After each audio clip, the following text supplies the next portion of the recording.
नमस्कार,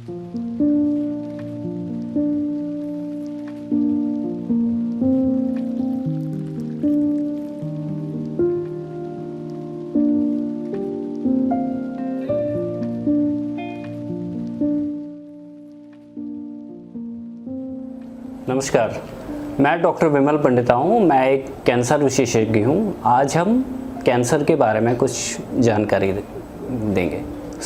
कैंसर क्या है? कैंसर जैसे आप जानते हैं हमारी पूरी बॉडी सेल्स से बनी है। सेल्स मीन्स कोशिकाओं से बनी हुई है। तो ये एक फाइन तरीके से रेगुलेट होती है। कोशिका पैदा होती है, फिर अपना लाइफ स्पैन करके फिर उसका अंत आता है एंड नई सेल्स बनती है और ये टाइटली रेगुलेट होता है। हमारी बॉडी में बहुत सारे मैकेनिज्म्स होते हैं। तो कैंसर सेल जो होती है ये इन रेगुलेशंस के बाहर जाती है, कंट्रोल्स के बाहर जाती है।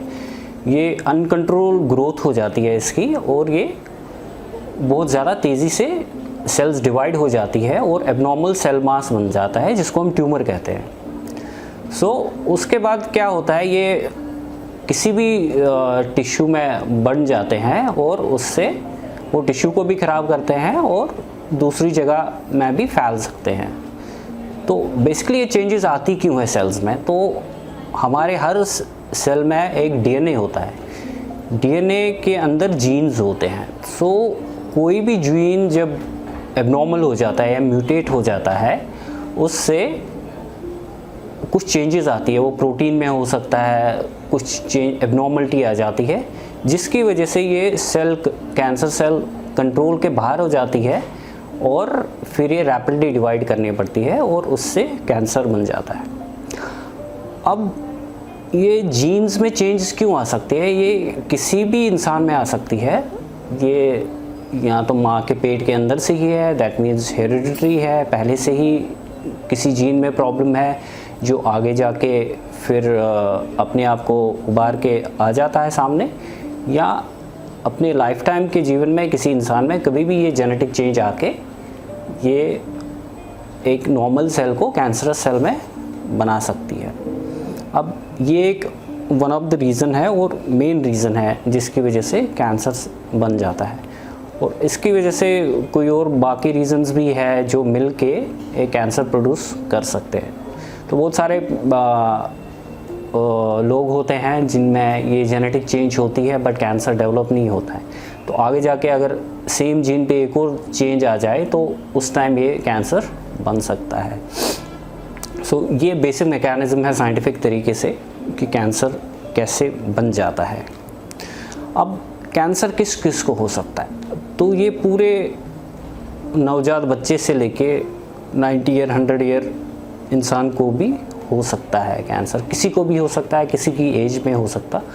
ऑल्दो डिफरेंट एज ग्रुप्स में डिफरेंट टाइप ऑफ कैंसर्स जो प्रेवलेंट होते हैं, बट कैंसर किसी भी एज में, जैसे हम देखेंगे ब्लड कैंसर्स है वो बच्चों में ज़्यादा प्रेवलेंट है बट बड़ों में भी हो सकते हैं। वैसे ही प्रोस्टेट कैंसर है, ब्रेस्ट कैंसर है जो ज़्यादा किसी एज के बाद ज़्यादा मिकदार में हो सकता है, लेकिन हमने देखा है कि यंग पेशेंट्स में भी हो सकता है। जैसे लंग कैंसर है, हमें पता है कि स्मोकिंग मेन काज है इसका, और यूजुअली आफ्टर सम टाइम जब किसी इंसान ने स्मोक किया होता है वो एक रिस्क फैक्टर बन जाता है, फिर ये धीरे धीरे कैंसर बन सकता है।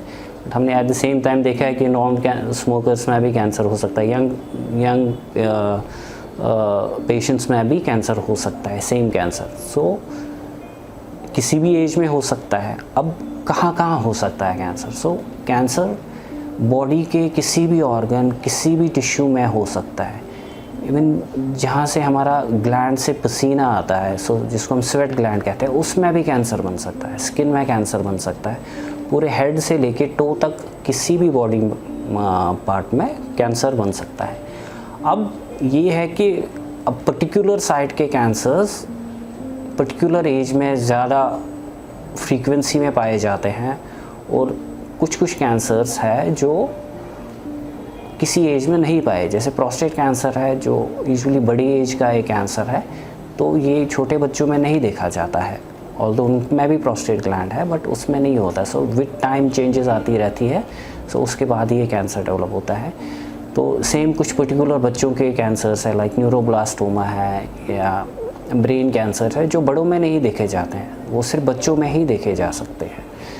तो किसी को भी कैंसर हो सकता है और किसी भी ऑर्गन में हो सकता है कैंसर। अब ये है कि रिस्क फैक्टर क्या है। तो एक तो ये है जो ऑलरेडी बताया गया, तो बेसिक कैंसर डेवलप होता है जेनेटिक चेंजेस से। तो हमने देखा है कि 5 to 10% कैंसर जो है जो फैमिली मेम्बर्स से अपने अगली जनरेशन में ट्रांसमिट होते हैं, उसको हम हेरिडिटरी कैंसर्स कहते हैं, बट वो बहुत कम है। You can say among all the cancers between 5 to 10% ही है वो। तो उसमें क्या होता है, एक जीन ऑलरेडी अल्टर्ड जीन होता है माता पिता में जो ट्रांसफ़र होता है अपने बच्चों में, और वो भी वल्नरेबल हो जाते हैं फिर उस कैंसर को होने में। जैसे एक टाइप का ब्रेस्ट कैंसर है जो BRCA पॉजिटिव ब्रेस्ट कैंसर हम कहते हैं। जो BRCA अल्टर्ड जीन है वो माँ से लेके बच्चों में ट्रांसफर होता है, वो बहुत ज़्यादा चांसेस होते हैं जनरल पॉपुलेशंस के उनको वो टाइप का कैंसर हो जाए। सो ये सारे हैं जो हेरिडिटरी कैंसर्स है। जो मोस्ट ऑफ द कैंसर्स है वो जनरल पॉपुलेशन में किसी को भी हो सकता है। किसी का रिस्क ज़्यादा बढ़ता है विद एज की वजह से। कोई कैंसर है जैसे ब्रेस्ट कैंसर है जो फीमेल्स में ही पाया जाता है, मेल्स में कम है। प्रोस्टेट कैंसर है जो सिर्फ मेल्स को ही होता है। लंग कैंसर है जो दोनों में हो सकता है, ऑल्दो मेल्स में ज़्यादा हो सकता है, फीमेल्स में कम हो सकता है। सो ये कुछ रिस्क फैक्टर्स होते हैं। सो सबसे पहले है पहला रिस्क फैक्टर जो हम देखेंगे वो है एज। अब देखेंगे breast cancer, prostate cancer, lung cancer, ये विद ग्रोइंग एज इसके चांसेस होने के चांसेस ज़्यादा हो सकते हैं। सो एज को आप रिवर्स नहीं कर सकते हो। ओब्वियसली विद टाइम एज बढ़ेगा, सो कुछ कैंसर्स का रिस्क भी बढ़ेगा। सो इसको हम कहते हैं नॉन मॉडिफाइबल रिस्क फैक्टर। जैसे एज हुआ, दूसरा हुआ सेक्स। जैसे फीमेल कैंसर्स है उनके जो लोअर पेल्विक ऑर्गन्स होते हैं, जैसे यूट्रस का कैंसर, सर्विक्स का कैंसर या ब्रेस्ट का, usually female cancers, gynaecological cancers, ovarian cancers, तो ये सिर्फ फीमेल्स में ही होते हैं।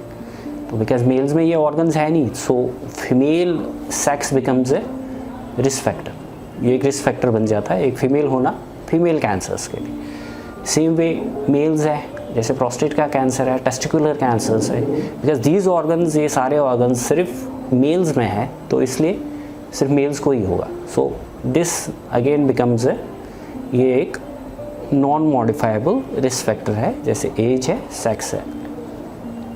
सो फिर कोई चीज़ होती है जिसको मॉडिफाइबल रिस्क फैक्टर है। दैट मीन्स उसको हम प्रिवेंट कर सकते हैं कि वो रिस्क कम से कम हो जाए। जैसे अब आप ले लीजिए लिवर का कैंसर है, one of the most common causes, जो सबसे कॉमन कॉज है उसका, वो है किसी को हेपेटाइटिस बी इन्फेक्शन प्रीवियसली हो गया, वो आगे जाके उसको क्रॉनिक लिवर डिजीज़ हो गई उस इन्फेक्शन से, और फिर आगे जाके उसका लिवर का कैंसर डेवलप हुआ। तो अगर इस शख्स को हेपेटाइटिस बी का इन्फेक्शन ना होता, उसने प्रॉपरली वैक्सीनेशन ली होती, अगर हेपेटाइटिस का इन्फेक्शन ही नहीं होता, मे बी लिवर कैंसर होता नहीं। सो इसको मॉडिफाइबल रिस्क फैक्टर कहते हैं। सेकंड है अल्कोहल। हमें पता है अल्कोहल से भी लिवर ख़राब होता है और वो ख़राब लिवर आगे जाके कैंसर में चेंज होता है। सो अगर हम अल्कोहल नहीं लेते हैं, लिवर ख़राब नहीं होगा, आगे जाके लिवर कैंसर नहीं बनेगा। सो ये अगेन एक मॉडिफाइबल रिस्क फैक्टर्स हो गया। तीसरा जो most common modifiable risk factors है जिससे मोर देन 20 कैंसर्स हो सकते हैं, वो है सिगरेट स्मोकिंग। अब देखेंगे मोस्ट कॉमन एसोसिएशन, जो बहुत स्ट्रॉन्ग एसोसिएशन है सिगरेट स्मोकिंग का, वो है लंग कैंसर से। सो ऑल्दो हमने देखा कि जो नॉन स्मोकर्स हैं उनको भी लंग कैंसर हो सकता है, बट सबसे ज़्यादा किन में पाया जाता है, जो स्मोकर्स होते हैं। और एक टाइप का लंग कैंसर है जिसको हम स्मॉल सेल लंग कैंसर, वो तो एक्सक्लूसिवली स्मोकर्स में ही होता है, वो नॉन स्मोकर्स में यूजुअली हम देखते नहीं हैं। सो अगर एक शख्स है वो स्मोकिंग नहीं करता है तो जो इसका चांस है लंग कैंसर होने का वो बहुत कम हो जाएगा।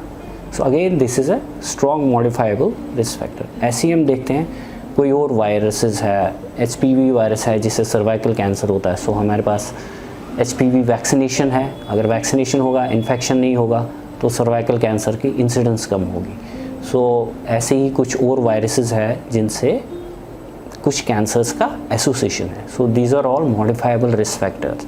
सो ए गुड लाइफस्टाइल, अब हम लाइफस्टाइल पे आते हैं। सो जो अभी तक मैंने मॉडिफाइबल रिस्क फैक्टर था, ये था mainly habits. Habits mean smoking, alcohol, infections. So अगर हम अच्छा लाइफस्टाइल जिएंगे, इन इन्फेक्शंस का या इन एडिक्शन से हम बाहर आ सके या कभी इनका सेवन ही ना करें, तो फिर जो इसका इंसिडेंस होता है ये कैंसर्स होने का, वो बहुत कम हो जाएगा। हम देखेंगे कि दिन ब दिन इंसिडेंस कैंसर्स की बढ़ रही है, ये because of the rising rate of this prevalence of specially in over. अब देखेंगे गुटखा कितना लोग खाते हैं, तो उससे मुंह का कैंसर होता है। तो फॉरेन कंट्रीज़ में हम उतना मुंह का कैंसर नहीं देखते हैं, बिकॉज उधर गुटखा सेवन का प्रेवलेंस उतना नहीं है, तो इसलिए माउथ का कैंसर भी उतना नहीं है। सो इंडिया में बहुत ज़्यादा प्रेवलेंस है जो पान गुटखा लेते हैं। तो हम देखते हैं, हम रोज़ जो मोस्ट कॉमन कैंसर है पूरे इंडिया में वो हेड एंड नेक कैंसर है। और रीज़न, मोस्ट कॉमन रीज़न है ये जो ओरल टोबैको हम लेते हैं इन द फॉर्म ऑफ पान गुटखा, उसकी वजह से है।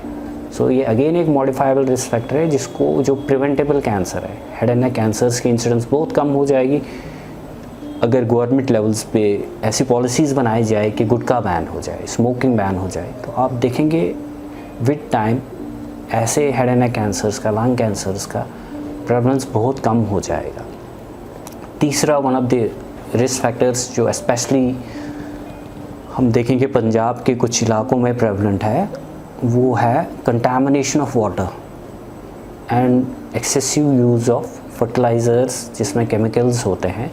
उसमें क्या होता है, water bodies, water sources contaminate हो जाते हैं, और विद टाइम जब काफ़ी देर के लिए हम वो सेवन करते हैं, उससे वो केमिकल्स हमारे बॉडी में आके वो जेनेटिक चेंज, जीन्स पे असर कर सकते हैं, जिसकी वजह से आगे जाके कैंसर हो सकता है। तो वो भी प्रिवेंटेबल है अगर गवर्नमेंट पॉलिसीज़ ऐसी बनाई जाए कि ये प्रिवेंट हो जाए, फैक्ट्रीज़ को अपना ये टॉक्सिक केमिकल्स ग्राउंड में नहीं करने दे, या वाटर सोर्सेज को अच्छी तरह एक हेल्दी ड्रिंकिंग वाटर पब्लिक को प्रोवाइड करें, तो ये कैंसर्स कम हो सकते हैं। सो अ गुड डाइटरी हैबिट्स, हमने देखा कि रेड मीट एसोसिएट हो सकता है कोलोन कैंसर के लिए। सो ऐसे है, these are all modifiable risk factors. अगर हम थोड़ा लाइफस्टाइल अपनी चेंज करेंगे, बेटर लाइफस्टाइल करेंगे, तो कैंसर का, कुछ कैंसर्स है जिसको हम टोटली प्रिवेंट नहीं कर सकते, बट एटलीस्ट इंसिडेंस इनकी प्रिवेंट कर सके। सो अब ये क्वेश्चन है कि अगर किसी भी पर्सन को कुछ नए सिम्टम्स आते हैं, तो नई चीज़ें हो, कहीं पे पेन अचानक से आ गया, कहीं पे कोई गांठ लगने लगी, ब्रेस्ट में हो, नेक में हो, कहीं पे भी, या कोई भी सिम्टम है जो पहले नहीं था, तो आप यूजुअली क्या करते हैं, आप अपने केमिस्ट के पास जाएंगे, जो या अपने लोकल डॉक्टर्स जो है, जो आप बहुत सालों से जुड़े हुए हैं, उनके पास ये कंप्लेंट लेके जाते हैं। सो नॉर्मली क्या करते हैं, बिकॉज़ छोटी मोटी चीज़ें ज़्यादा कॉमन है कैंसर से, तो हम दवाई देते हैं पहले। तो अगर आपको लगता है कि 3 दिन, 4 दिन, हफ्ता, 2 हफ्ता, 3 हफ्ता में कंप्लेंट ठीक नहीं हो रही है, तो आपको सेकंड ओपिनियन के लिए एक स्पेशलिस्ट के पास जाना चाहिए, ये देखने के लिए कि ये प्रॉब्लम हो रहा है कुछ देर से, जो बढ़ ही रहा है, ठीक नहीं हो रहा है, मैंने ये दवाइयाँ खाई है। तो इट्स ऑलवेज़ बेटर कि हम सेकंड ओपिनियन के लिए आगे जाए। अगर कोई नई प्रॉब्लम आई है जो ठीक नहीं हो रही है, फिर वो गांठ हो, पेन हो, सिक्रीशन हो, कहीं पे अल्सर हो जो ठीक नहीं हो रहा है, सो वो जांच करानी चाहिए। तो फिर कैंसर का डायग्नोसिस कैसे होता है? एक बार कैंसर हो गया किसी को, तो ओब्वियसली ये एक शॉक होता है जब कैंसर डायग्नोसिस होता है, पूरी फैमिली के लिए शॉक होता है कि कैंसर हो गया। बट अगर हम पहले ही हिम्मत हारेंगे तो फिर इसका ट्रीटमेंट कैसे है? हम अब आप देखेंगे बहुत सारे लोगों को ने जिनको कैंसर हुआ है, इलाज कराया है, वो 10 साल, 15 साल से, 20 साल से बिल्कुल ठीक हो गए, उनने जीत लिया कैंसर को, बिकॉज़ उनने पहले हिम्मत नहीं हारी।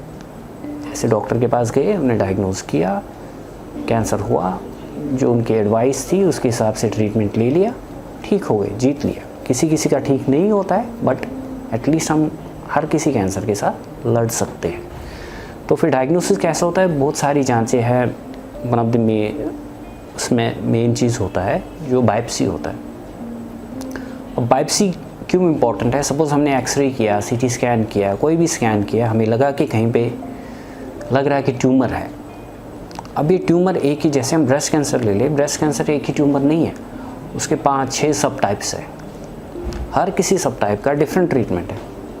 किसी किसी सब टाइप का पहले ऑपरेट करो, फिर बाद में कीमो दे दो या रेडिएशन दे दो, या तो ज़रूरत ही नहीं है, एक ही मोडालिटी करनी होती है। कोई कोई एग्रेसिव वेरिएंट होते हैं, उनको पहले कीमो देना होता है, उसके बाद सर्जरी करनी होती है, उससे आउटकम बहुत अच्छा होता है।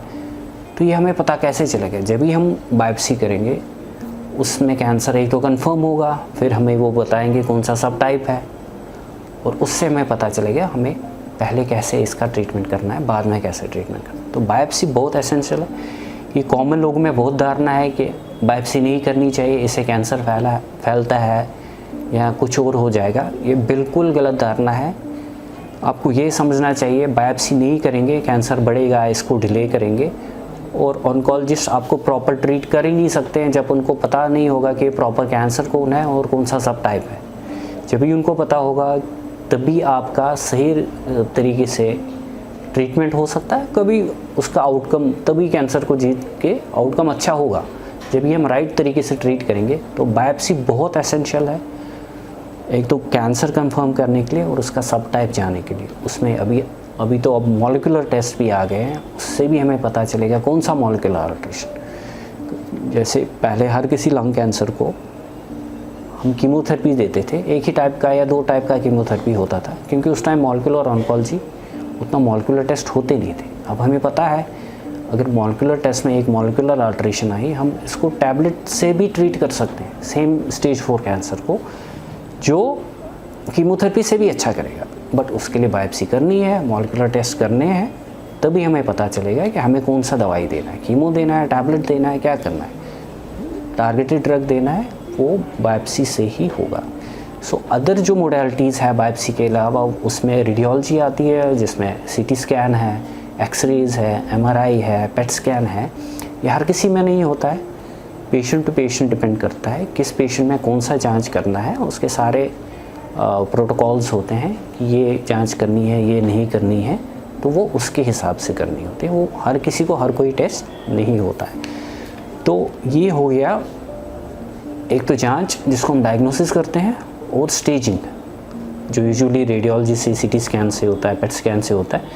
उसका मतलब कि ये कैंसर तो है, ये कितना फैला है, कौन से स्टेज में है, उसको हम क्लिनिकल स्टेजिंग कहते हैं। स्टेज 1 में है, 2 में है, 3 में है, 4 में है। ये बहुत इंपॉर्टेंट है क्योंकि हर स्टेज का अलग तरीके से ट्रीटमेंट होता है। ये नहीं कि अब किसी का लंग कैंसर या ब्रेस्ट कैंसर है कि सबको सेम ट्रीटमेंट देना है, वो हर किसी का अलग ट्रीटमेंट है। फिर हो गया इंटेंट ऑफ ट्रीटमेंट क्या है। एक पेशेंट अगर स्टेज 1, स्टेज 2, स्टेज 3 में होता है, इंटेंट ऑफ ट्रीटमेंट ऑन्कोलॉजिस्ट के पास होता है कि हमें इसको बिल्कुल ठीक करना पूरी लाइफ के लिए, अगर कर सकते हैं। अब अगर सेम टाइप स्टेज 4 में आ गया, हमने बायोप्सी की, हमने स्कैन्स किए, देखा कि ये स्टेज 4 में है, तो उसमें पता है हमें कि बिल्कुल ठीक शायद नहीं करे, बट पेशेंट की लाइफ बढ़ा सकते हैं, उसको कंफर्टेबल बना सकते हैं। तो ये सारा होगा जब हम प्रॉपर डायग्नोसिस करेंगे, प्रॉपर स्टेजिंग करेंगे, तभी उसके हिसाब से एक डायरेक्टेड ट्रीटमेंट होगा। स्टेज 1, स्टेज 2 के लिए अर्ली यूजुअली डिफरेंट ट्रीटमेंट होता है, स्टेज 3 के लिए डिफरेंट होता है, और स्टेज 4 के लिए अलग ट्रीटमेंट होता है। सो ये हो गया हम कैसे डायग्नोसिस करते हैं। उसके बाद ट्रीटमेंट, अब हम देखेंगे कैंसर ट्रीटमेंट 3 से 4 टाइप का होता है। उसमें एक ऑपरेशन होता है जिसको हम सर्जरी कहते हैं, ऑन्को सर्जरी कहते हैं। वो हो गया कैंसर को रिमूव करना, पूरी तरह से रिमूव करना। दूसरा हो गया chemotherapy, immunotherapy, targeted therapy, hormonal therapy. ये मेडिकल ऑन्कोलॉजी में आता है। ये यूजुअली पूरी बॉडी में ये जाता है, जो भी हम सब्सटेंस देते हैं, ताकि जहाँ पे भी कैंसर हो, जहाँ ओरिजिनेट हुआ और जहाँ फैला हो, हर जगह ये केमिकल जाए। बिकॉज सर्जरी आप एक जगह कर सकते हो, हर जगह नहीं कर सकते हो।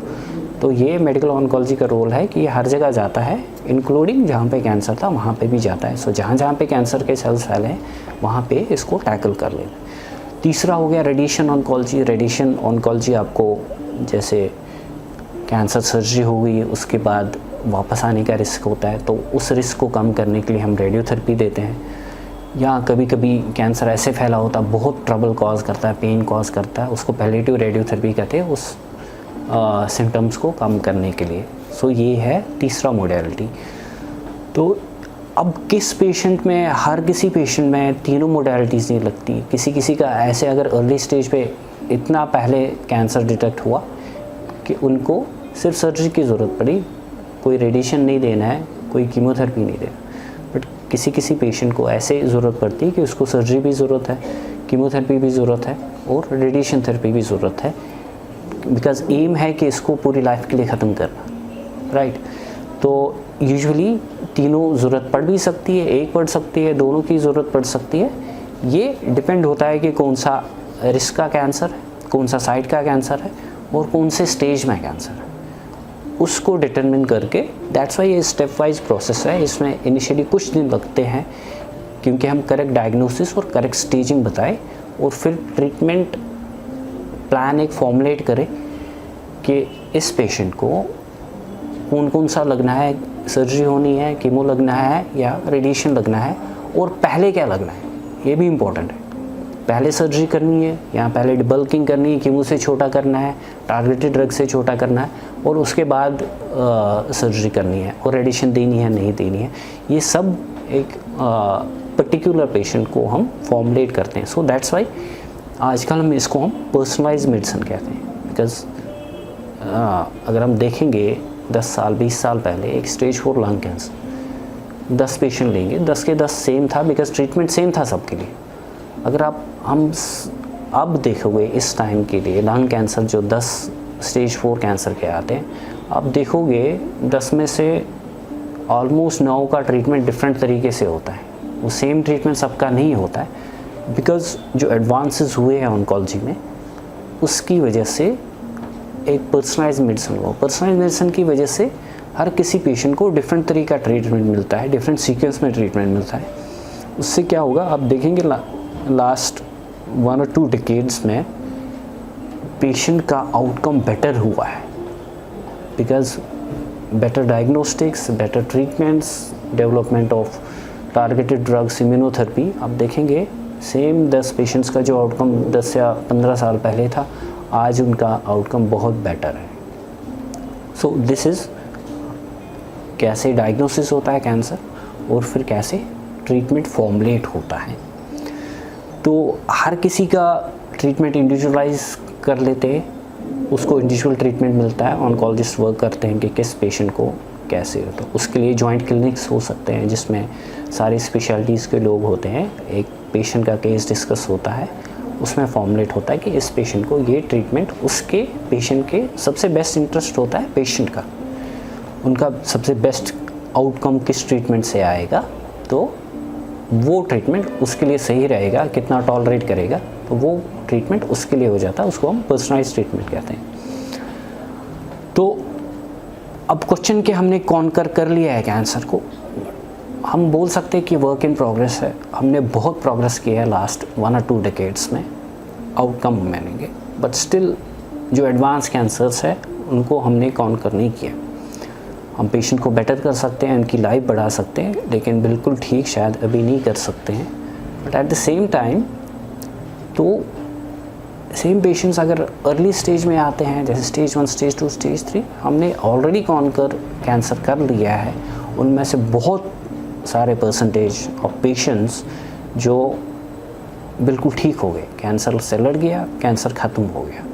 सो ये अर्ली स्टेज में आना बहुत इम्पॉर्टेंट है, डिटेक्ट कैंसर होना, ताकि आउटकम बेटर हो।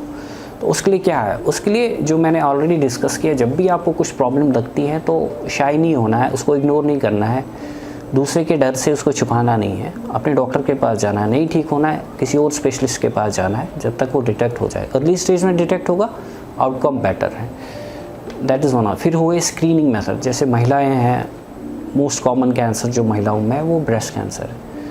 तो वो किसी एज के बाद थोड़ा इंक्रीज़ होता है, तो उसके लिए मैमोग्राफी आई है। मैमोग्राफी का वो होता है, मैमोग्राफी कुछ भी नहीं है, एक एक्सरे लेना होता है ब्रेस्ट का, उसमें कुछ भी नहीं करना है, एक सिंपल एक्सरे ले लिया, उससे क्या पता चलेगा, उससे हमें ये पता चलेगा कोई कैंसर तो नहीं डेवलप हुआ है, जो भी पता ही नहीं चल रहा है पेशेंट को मेरे अंदर कुछ हो रहा है। तो सपोज़ 45 साल के बाद हम हर 2 साल के बाद एक्सरे ले लेंगे ब्रेस्ट का, जिसको हम मैमोग्राफी कर रहे हैं, स्क्रीनिंग मैमोग्राफी कहते हैं। तो उससे अगर हमने किसी भी मैमोग्राम में कोई एबनॉर्मलिटी आई, उसको हम फर्दर जांच किया, जैसे FNAC बायोप्सी है, कैंसर पता चला, तो मोस्ट लाइकली ये जो स्क्रीन डिटेक्टेड ब्रेस्ट कैंसर्स है, इनको हम अर्ली स्टेज में, स्टेज 1 स्टेज 2 में डिटेक्ट करते हैं, बिकॉज तब तक वो सिम्टोमेटिक बन ही नहीं होता है कि पेशेंट को पता चले कि मेरे पास है। तो अगर हम स्टेज 1 स्टेज 2 को प्रॉपरली ट्रीट कर रहे हैं, उसका आउटकम भी बेटर है। मोर देन 95% फीमेल्स क्योर हो जाती है पूरे ब्रेस्ट कैंसर से अगर हम इस स्टेज में पकड़े। सो ये कुछ मोडेलिटीज़ है कि हम ब्रेस्ट कैंसर को स्क्रीन कर सकते हैं। देयर आर अदर, जैसे कोलोन कैंसर के लिए स्क्रीनिंग मेथड है। अब देखिए जो इंडिया में काफ़ी प्रेवलेंट है फीमेल्स में है, वो है सर्वाइकल कैंसर। तो उसकी 2 चीज़ें हैं कर सकते हैं उसके लिए, ताकि वो बहुत एडवांस स्टेज में डिटेक्ट ना हो। पहली स्क्रीन है आफ्टर 13 ईयर्स बच्चों में HPV वैक्सीनेशन करें, उससे 80 to 90% चांस है कि आगे जाके सर्वाइकल कैंसर ना डेवलप हो। तो एक कैंसर को हम होने से प्रिवेंट कर सकते हैं, ये बहुत है, बिकॉज बाकी बहुत सारे कैंसर्स के लिए हमारे पास वैक्सीन नहीं है। सो जिसके लिए वैक्सीन है उसको क्यों ना हम फुल्ली यूटिलाइज़ करें, तो उसको ले लें। फिर हो गया, उसके बाद भी कैंसर डेवलप हो सकता है या किसी ने वैक्सीन नहीं लिया, उसको हम पैप स्मीयर कहते हैं। पैप स्मीयर कुछ नहीं है, एक सर्विक्स का एक स्मीयर एक लेना होता है, सिंपल जांच है, कोई भी नॉन डॉक्टर भी ले सकता है हेल्थ सेंटर्स में।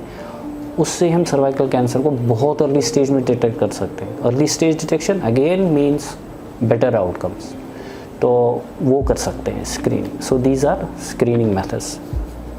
फिर हो गया प्रिवेंट कैसे करेंगे। प्रिवेंट जैसे मैंने कहा, एक हेल्दी लाइफस्टाइल, कुछ होते हैं मॉडिफाइबल रिस्क फैक्टर्स जिनको आप कुछ भी मॉडिफाई नहीं कर सकते, जैसे एज है, सेक्स है, अदर चीज़ें हैं। यहाँ किसी को हेरिडिटरी जीन ट्रांसफ़र हुआ, you can't do anything with that. फिर कोई मॉडिफाइबल कैंसर कैसे प्रिवेंट कर सके। फिर उसमें सबसे इम्पॉर्टेंट होता है हैबिट, जैसे सिगरेट स्मोकिंग है, अल्कोहल है, तो ये चीज़ें अवॉइड करनी है, तो कैंसर इंसिडेंस कम हो जाएगा। फिर हो गया आप काम कहाँ कर रहे हो। अगर आप बहुत पोल्यूशन वाले इलाके में या आप ऐसी फैक्ट्री में कर रहे हो जिनके क्वालिटी पैरामीटर्स उतने नहीं हैं, वहाँ से धुआं आता है या केमिकल्स में डायरेक्ट एक्सपोजर है, सो वहाँ उससे भी कैंसर होने का बहुत ज़्यादा चांसेस है।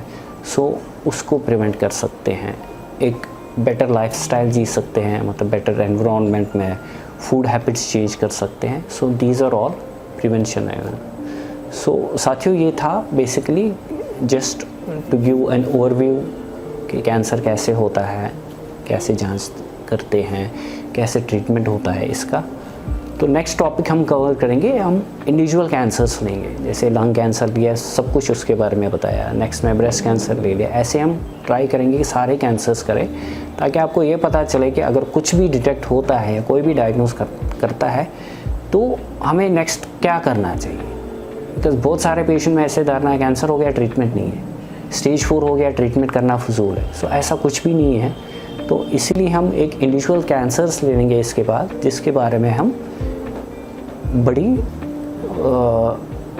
पूरे कंप्रेहेंसिव तरीके से उस कैंसर के बारे में डिटेक्ट करेंगे। थैंक यू, धन्यवाद।